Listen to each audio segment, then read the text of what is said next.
دیکھ لیجئے یہ اخبار موجود ہے، نیشنل ڈے، سعودی عرب کا نیشنل ڈے، اور مضامین ہندوستان کے چیلے چپاٹے غلام اور خدام اور درہم و دینار کھانے والے مجرم وہ تعریف میں لگے ہوئے ہیں، اخبار میں مضامین بھر دیے گئے ہیں۔ دیکھیے یہ نیشنل ڈے کے لیے، اور اس کے بعد دیکھیے ذرا یہ دن کیسے منایا گیا ہے۔ پھلجھڑیاں چھوڑی گئی ہیں، آتش بازیاں کی گئی ہیں۔ جو ہندو کرتے ہیں دیوالی میں وہ سارے کام سعودی عرب میں کیے گئے۔ یہ مجرموں نے دن منایا نیشنل ڈے، اور اس پر مبارکبادیں دی جا رہی ہیں۔ ہم امت ہیں، ہم ایک قوم نہیں ہیں، ہم اللہ کے نزدیک ایک امت ہے، اور امت کا مطلب یہ ہوا کہ امریکہ سے آسٹریلیا تک پوری امت جہاں ہو جس طرح ایک ہے، ایک جسم کی مانند ہے۔ وَأَنَّ هَذِهِ أُمَّتُكُمْ أُمَّةً وَاحِدَةً، اور اس امت کا جو مرکز ہے دینی اور روحانی اور شرعی وہ ہے جہاں قبلہ ہے۔ اس امت کا مرکز وہ سرزمین ہے جس کو جزیرۃ العرب کہتے ہیں۔ ہاں اس کا وطن ہندوستان ہو سکتا ہے، پاکستان ہو سکتا ہے، بنگلہ دیش ہو سکتا ہے، کوئی جگہ ہو سکتی ہے، اور وطن کا حق ادا کرنا ہے، اس سے محبت بھی کرنا ہے، اس کے جو حقوق ہیں وہ ادا کرنے ہیں، وہ ایک الگ موضوع ہے۔ لیکن جہاں تک تعلق ہے اس پوری دنیا کا، دنیا انسانیت کا، اس دنیا انسانیت میں امت مسلمہ ایک امت ہے۔ اور نبی صلی اللہ علیہ وسلم نے فرمایا من لم یہتم بامر المسلمین فلیس منا، جو مسلمانوں کے مسائل سے دلچسپی نہیں لیتا وہ ہم میں سے نہیں ہے۔ لہذا مسلمانوں کے جو مسائل پیش آتے رہے، جو مسائل چچنیا میں پیش آئے، برما میں پیش آئے، جو مسائل ابھی تازہ بتازہ 2011 میں مصر میں پیش آئے، تیونس میں پیش آئے، ہزاروں مسلمانوں کو دین کی وجہ سے، شریعت کی وجہ سے، حق کے مطالبے کی وجہ سے بھون دیا گیا، اور ڈاکٹر مرسی کی حکومت کا خاتمہ کیا گیا، پھر جیل میں انہیں مار دیا گیا، اور اسرائیل کے ایک بدترین ایجنٹ سیسی کو مسلط کیا گیا، اور سعودیہ کے شاہ عبداللہ نے یہ سارے جرائم مصر میں کیے، وہی تھا جس نے سارے جرائم تیونس میں کیے، اور تیونس کا مجرم حاکم بن علی سعودیہ منتقل ہوا، ریاض میں اس کو ٹھہرایا گیا، اور یہی یمن کے حاکم کا ہوا کہ اس کو بھی ریاض میں بلایا گیا، اس کا علاج کیا گیا۔ یعنی جو اسلامی تحریک کے لوگ باہر آئے کہ ملک شریعت کے ماتحت چلنا چاہیے اور امت کا ہونا چاہیے، نہ کہ کسی ایک شخص کا، کسی ڈکٹیٹر کا۔ یہ سارے واقعات جب پیش آئے اور مصر میں رابعہ کے میدان میں ہزاروں انسانوں کو بھون دیا گیا، جس میں بوڑھے بھی تھے، عورتیں بھی تھے، بیمار بھی تھے، اور اسی طرح جب عراق میں بمباری کی گئی، جدے میں 65 ملکوں کا ایک الائنس بنایا گیا امریکہ کی صدارت اور قیادت اور سرپرستی میں، اور اس کے بعد اس الائنس کے جہازوں نے عراق میں اور سیریا میں بمبارڈمنٹ کیا اور لاکھوں انسانوں کو جھلسا دیا، ان کے چتھڑے اڑا دیے، اور وہ سب وہ تھے جن کو آپ اہل سنت کہتے ہیں۔ عراق میں اہل سنت مارے گئے، پہلے صدام کے دور میں مارے گئے، پھر ابھی قریب میں مارے گئے، سیریا میں بھی اہل سنت مارے گئے، یمن میں اہل سنت مارے جا رہے ہیں۔ آپ سنت بولتے ہیں اور اہل سنت بولتے ہیں، اور یمن میں جو اپنے بمبار جہازوں سے مار رہے ہیں وہ سعودیہ کے جہاز مار رہے ہیں، اور جو سیریا اور عراق میں ہوا وہ امریکہ میں 65 امریکہ کی صدارت میں جدے میں 65 ملکوں کا جو الائنس بنایا گیا، یہ اس کے جرائم ہیں، اور ان جرائم کی کوئی انتہا نہیں۔ اور اس سے پہلے جو جرائم افغانستان میں ہوئے، جو پہلے دور میں ہوئے اور پھر 20 سال چلتے رہے، اس میں پوری طرح سے آل سعود کی شرکت ہے اور آل نہیان کی شرکت ہے۔ اور ابھی اس وقت کی صورتحال یہ ہے کہ بڑے بڑے علماء، جید علماء اور نہایت ہی صالح نوجوان، بے گناہ افراد مصر کی جیلوں میں بھرے ہوئے ہیں،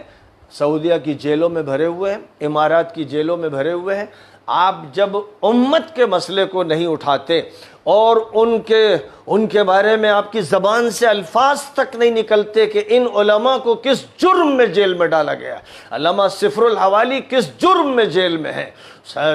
حضرت علامہ سلمان العودہ کس جرم میں جیل میں ہے، شیخ عبدالعزیز طریفی کس جرم میں جیل میں، اور کتنے ایسے بڑے بڑے علماء کہ جو مولانا ارشد اور مولانا رابع سے سینکڑوں درجے افضل ہے، علم میں، فضل میں، مقام میں، زہد میں، تقوی میں. یہ میں یہ بات کہہ رہا ہوں واقفیت کی بنیاد پر. ان کے بارے میں جب آپ نہیں بولیں گے تو اوپر سے اللہ دیکھ رہا ہے، اور نبی فرما رہے ہیں من لم یہتم بامر المسلمین فلیس منا. امت مسلمہ کی جو فکر نہیں کرے گا، ایک ایک فرد کی، ایک ایک انگلی اور ایک ایک پور کی، وہ ہم میں سے نہیں ہے. تو نبی خارج کر رہے ہیں یہاں کے ان مولویوں کو، ملاؤں کو، زعماء کو، لیڈر کو نبی خارج کر رہے ہیں جو وہاں کے ایسے جلتے بھنتے جھلستے ہوئے مسائل پر خاموش رہے. اور جب مسئلہ آیا رسومات کا، بدعات کا، عیاشیوں کا اور بدماشیوں کا اور جھوٹے مظاہروں کا، تو آپ دیکھ لیجئے یہ اخبار موجود ہے. نیشنل ڈے، سعودی عرب کا نیشنل ڈے، وہ سعودی عرب جو نبی پاک علیہ السلام کا دن منانے کے لیے تیار نہیں، اس کو بدعت کہتا ہے. جو ابوبکر صدیق کی خلافت کا دن نہیں مناتا، جو عمر فاروق کی خلافت کا دن نہیں مناتا، جو عثمان ابن عفان کی خلافت کا دن، جو علی ابن ابی طالب کی خلافت کا دن نہیں مناتا، اور جو ظاہر ہے کہ حضرت حسین کی شہادت کا دن کیا منائے گا کہ وہ تو ناصبی و مجرم ہے. وہ دیکھ لیجئے نیشنل ڈے منا رہا ہے، اور مضامین ہندوستان کے چیلے چپاٹے، غلام اور خدام اور درہم و دینار کھانے والے مجرم وہ تعریف میں لگے ہوئے، اخبار میں مضامین بھر دیے گئے ہیں. دیکھیے یہ نیشنل ڈے کے لیے ان کو کبھی اس کی توفیق نہیں ہوئی کہ یہ کہتے کہ پورے سعودی عرب میں، جو سعودی عرب تو نہیں جزیرۃ العرب ہے،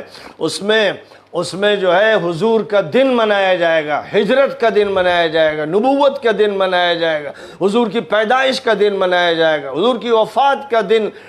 دن کا تذکرہ ہوگا، اس میں سیرت پر جلسے ہوں گے. دن منانے کا مطلب یہ نہیں کہ جھنڈے لگیں گے اور گیٹ بنیں گے. دن منایا جائے گا یعنی اس دن سیرت پر بیانات ہوں گے، ہر جگہ ہوں گے، پارلیمنٹ میں ہوں گے، اسمبلی میں ہوں گے، مسجد نبوی میں ہوں گے، مسجد حرام میں ہوں گے، پورے ملک کی مسجدوں میں ہوں گے. اس کا مطالبہ یہ نہیں کرتے یہ غلام مولوی، یہ درہم چاٹنے والے مجرم. ان کو صرف یہ چاہیے کہ ان کو کچھ مل جائے، اور ایک نیشنل ڈے جس کا کوئی جواز نہیں ہے، جس سے بڑی کوئی بدعت نہیں ہے، جس سے زیادہ کوئی بدماشی نہیں ہے. ذرا غور فرمائیے، یہ ہے جمعیت العلماء کے جنرل سیکریٹری صاحب، مرکزی جمعیت العلماء کے جنرل سیکریٹری مبارکباد دے رہے ہیں. یہ مبارکباد دے رہے ہیں، دوسرے تو اور مضامین لکھ رہے ہیں. یہ کالم پڑھیے، یہ مبارکباد دے رہے ہیں نیشنل ڈے پر. کبھی شرم نہیں آئی جمعیت العلماء کو کہ وہ یہ مطالبہ کرتی کہ حضور پاک علیہ السلام کا، خلفائے راشدین کا، صحابہ کرام کا کوئی دن کیوں نہیں منایا جاتا؟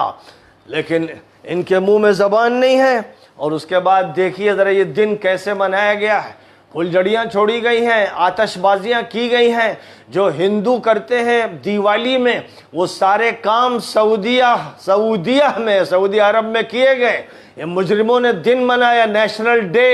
اور اس پر مبارکبادیں دی جا رہی ہیں. اب اس نیشنل ڈے کے بارے میں ذرا پڑھ لیجئے کہ یہ نیشنل ڈے کس طرح منایا گیا ہے.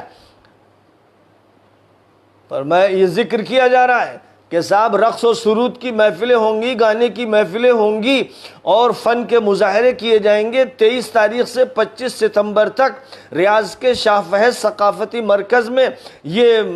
میٹنگیں منعقد ہوں گی، اور اس کے ٹکٹ بک رہے ہیں. 2 راتوں میں ٹکٹ فروخت ہو چکے، اور ہفتے کی رات کنسرٹ کے کچھ ٹکٹ اب بھی خریداری کے لیے دستیاب ہیں. اور سعودی عرب میں قومی دن کی تقریبات بڑے پیمانے پر آتش بازی کے شو کے بغیر مکمل نہیں ہوتی ہیں. رات کے وقت رنگا رنگ آتش بازی کا مظاہرہ کیا جاتا ہے،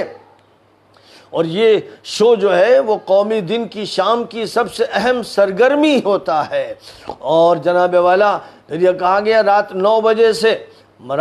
بجے سے مملکت کے شہروں میں آتش بازی کے رنگا رنگ مظاہروں کا آغاز ہوگا. اور پہلے تو یہ ہوتا تھا کہ سعودی شہری اس شاندار شو کو دیکھنے کے لیے سڑکوں پر امڑ آتے تھے، اور اب اس کے باقاعدہ انتظامات سینما گھروں میں اور تھیٹروں میں اور ہوٹلوں میں کیے جا رہے ہیں. یہ ہے وہ نیشنل ڈے، جس نیشنل ڈے میں کون سی بدماشی، کون سی عیاشی اور کون سی وہ رنگا رنگی ہے جو نہیں ہو رہی ہے، اس پر خاموش ہیں رابطہ عالم اسلامی کے ممبر مولانا رابع خاموش ہیں، مولانا ارشد خاموش ہیں۔ اور اس کے بعد جب وہ مولانا کلیم صدیقی کے بارے میں پھر بولتے ہیں تو اب بتائیے کہ جب ان کے بارے میں مولانا بول رہے ہیں، بالکل حق ہے، بولیے، جب تک قانون آپ کو یہ کہے کہ آپ بولیے تو بولیے، اور جہاں قانون روکے وہاں رکیے، لیکن مجھے یہ بتائیے کہ علامہ صفر الحوالی کے بارے میں کب بولیں گے آپ، اور علامہ سلمان العودہ کے بارے میں کب بولیں گے، اور شیخ عبدالعزیز طریفی کے بارے میں کب بولیں گے، اور جو امام حرم گرفتار کیے گئے تھے ان کے بارے میں کب بولیں گے؟ صورتحال یہ ہے، ظاہر ہے کہ اللہ ناراض ہے، بر صغیر کے علماء سے اللہ ناراض ہے، جس کو برا لگتا ہے کلیجہ تھام لے، نبی ناراض ہے، فرشتے ناراض ہیں، کیونکہ مسئلہ امت کا نہیں ہے ان کے سامنے۔